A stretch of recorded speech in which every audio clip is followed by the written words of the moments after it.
मैं हमेशा के लिए अंधा होने से सिर्फ 1 हफ्ते दूर था। आंखों की सर्जरी के बाद मेरी आंखों पर पट्टी बांध दी गई। मुझे 7 दिन बिना कुछ देखे रहना था। अस्पताल ने मुझे इवान नाम के एक देखभालकर्ता के पास भेज दिया। एक रात मुझे अपनी त्वचा में सुई चुभने का एहसास हुआ। मैंने उस आदमी को छुआ। यह कोई सपना नहीं था।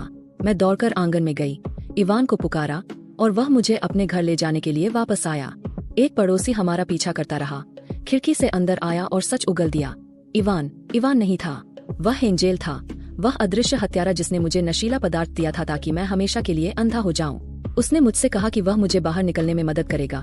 मुझे बाथरूम में जाने को कहा और तब तक बाहर न आने को कहा जब तक वह भागने का कोई रास्ता न खोज ले। इवान घर लौट आया। मैंने उससे कहा कि मुझे बाथरूम ले चले। तभी मैंने तय समय से 4 दिन पहले ही पट्टी खोल दी। ऑपरेशन सफल रहा था।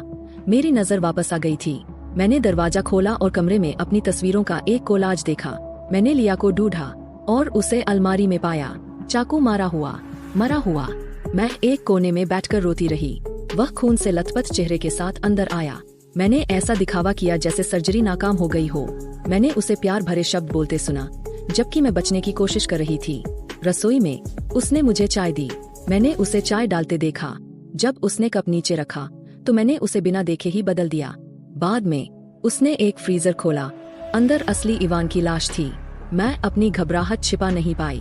उसने मेरा अपमान किया, मुझे झूठा कहा और मुझे चुप कराने के लिए मुझे घसीटकर मेरी बहन सारा के घर ले गया। मैं बेसमेंट में जागी। उसे लगा कि मैं उसकी ट्रॉफी हूँ। एंजेल, वह धोखेबाज जो खुद को अदृश्य कहता था, ने मुझसे कहा कि वह मुझे अपने साथ रहने के लिए ले जाएगा, लेकिन मैंने मना कर दिया। जब वह मुझे चूमने की कोशिश में मेरे करीब आया तो मैंने उसके पैर में चाकू मार दिया। बेसमेंट से बाहर निकल गई और पुलिस को फोन कर दिया। फिर मैंने लाइटें बंद कर दी। मैंने अंधेरे का फायदा उठाया।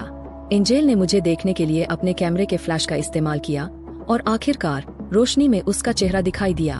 वह पुलिस और मेरी नजरों से ओझल नहीं हो सका। आखिरकार उसने आत्महत्या कर ली।